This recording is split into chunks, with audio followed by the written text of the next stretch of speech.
One of the most repeated messages in the Torah is do not be afraid. So tell me, do those words eliminate your fears?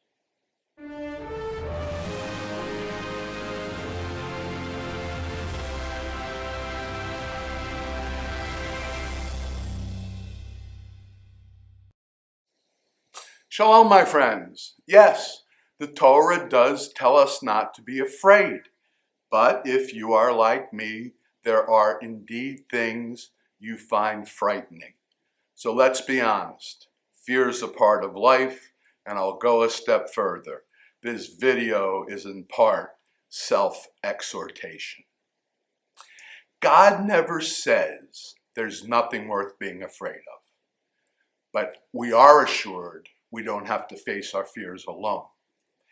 Again and again, when human beings stand at the edge of uncertainty, God's word comes to us in the language of courage. To Abraham, for example, when his name is still Avram, Al tira Avram, don't be afraid, Avram, I am your shield. To Isaac, in a moment of vulnerability, God says, Al tira, do not be afraid, for I am with you. And to Jacob, as he prepares to descend into Egypt, into an unknown future, God says, Al teira merda mitzrayma, don't be afraid to go down to Egypt. And finally, when Israel stands trapped between Pharaoh's army and the sea, Moses again says, Al tira, don't be afraid. Stand firm and see the deliverance of God. This repetition matters, my friends. The Torah doesn't say it one time and then move on. It says it again and again because fear is not something we outgrow once and for all. Fear returns. It changes clothes. Sometimes it looks like danger.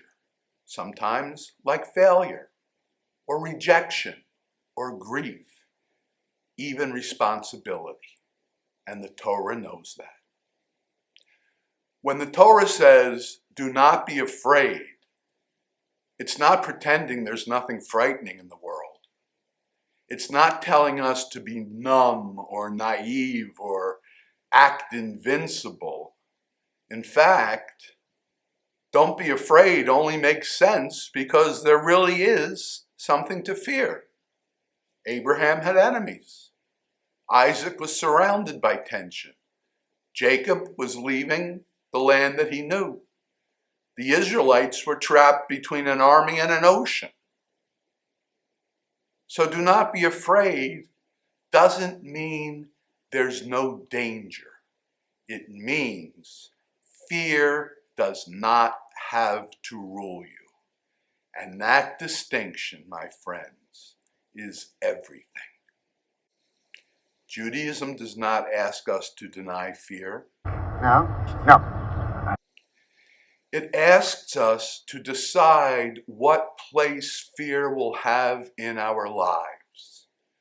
Will it be a warning light, or will it become the driver? Will it help us pay attention, or will it stop us from moving forward?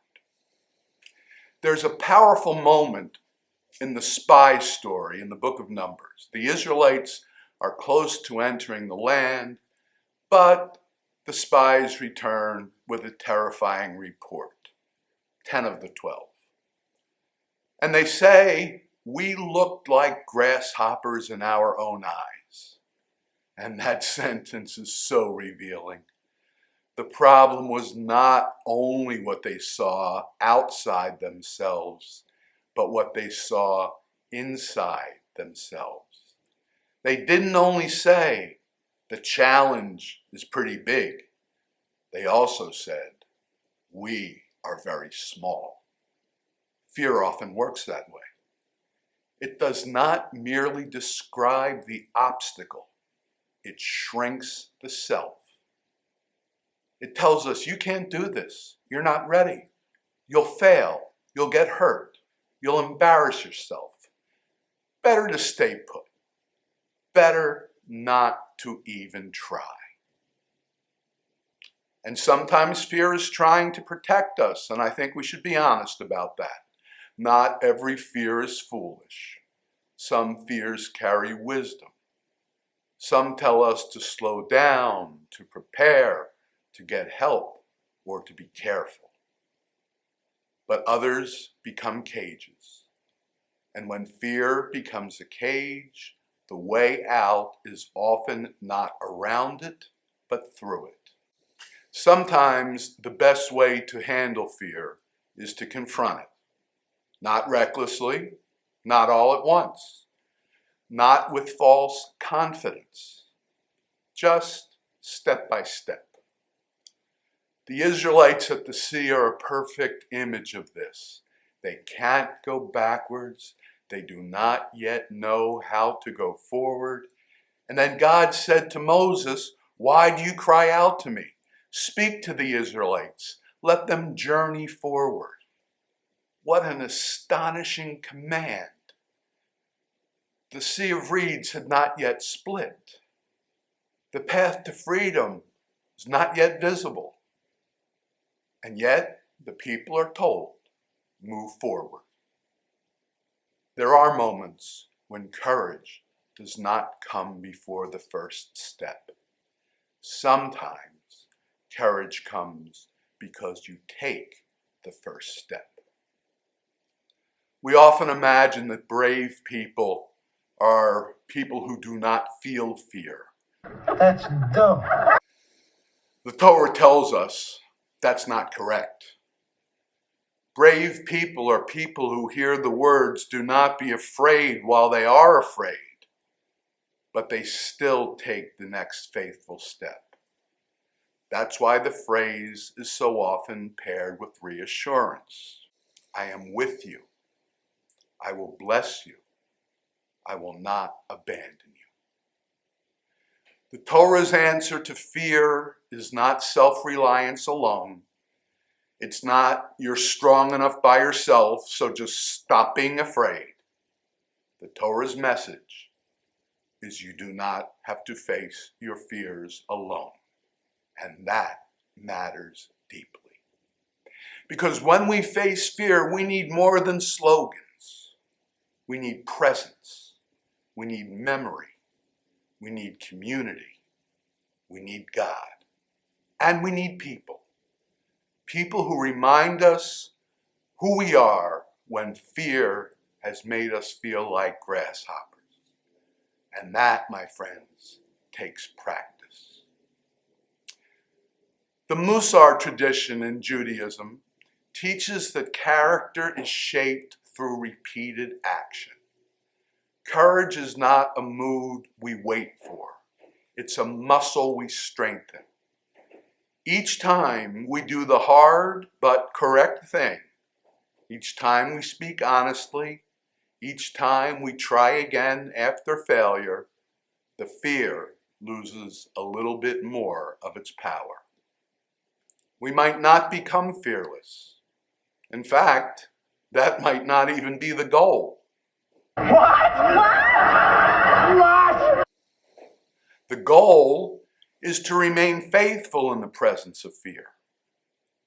There's a verse in Deuteronomy that says, "He's kuvim tzu, be strong and courageous. Do not fear and do not be afraid, for the Lord your God goes with you." Notice, strength and courage are commanded, not because fear is absent, but exactly because it is present. Courage is what we're called to precisely when we are afraid. When we're not afraid, we don't need courage. So what fear are you facing? Share it in the comments box if you like. Maybe it's a conversation you've avoided or a decision you've put off. Maybe it's a truth you know but have not yet acted on, or a dream that frightens you because it matters so much. It could be grief. It could be an upcoming change. It could be responsibility. The Torah doesn't say, pretend it's easy. The Torah says, do not let fear have the final word. Prepare, pray, seek support, and take a single step. Then try another one. Because sometimes the sea only begins to split when we start to walk toward it. And perhaps that's why the Torah keeps repeating, do not be afraid.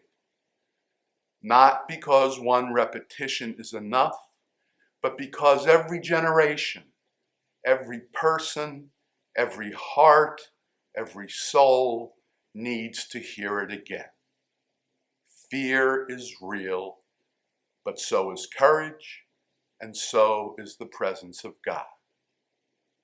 So al tira, do not be afraid, not because there's nothing frightening ahead, but because we are not meant to remain trapped where fear has placed us. Let's try to move forward. Let's try to take the step. Let's try to face the fear. When we do, we'll discover that we are not walking alone. My friends, I hope you found this video worthy of serious consideration. At least, I hope you enjoyed listening to the message. And if you did, I'd very much appreciate a thumbs up on YouTube. As I said before, if you have a response to the video, I'd love to read it in the comments box. I will respond if you comment. And finally, and maybe most importantly of all, as we work towards 1,000 subscribers, if you have not already subscribed to the Rabbi Study, please consider doing so. You do need to be logged into YouTube. But if you are, then you can subscribe easily. Just click on my face right over here, or if you like, watch another video of ours by clicking on its icon right over there. As ever, until next time, Shabbat Shalom.